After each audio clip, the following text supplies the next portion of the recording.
Hello my dear all, আজি অলপ বেলেগ ৰূপত বহু দিনৰ মূৰত হাৰমনিয়ামটো উলিয়াই লৈছো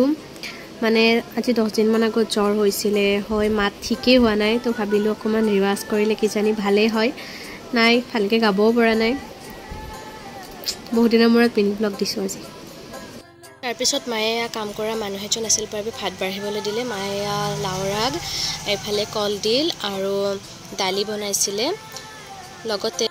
এইফালে মই বনাইছিলো কণীৰ আঞ্জা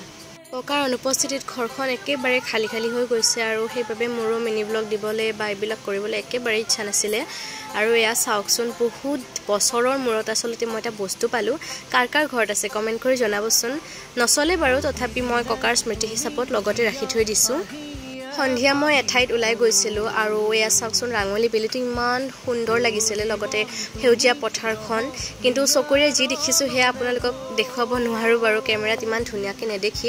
আৰু এয়া নেক্সট দিনৰ কথা মোৰ একেবাৰে আঠুৰ বিষ হৈছিল আৰু হেতু কাৰণে মই আমাৰ নলবাৰী মেডিকেল কলেজলৈ গৈছিলো মাৰ লগত আৰু ডক্টৰক দেখালো কি হ'ব আৰু 100 মান ঔষধ দিছে আৰু এইবোৰ খাব লাগিব এতিয়া আজিৰ মিনি ব্লগটো ইমানেই আছিল বাই লাভ ইউ অল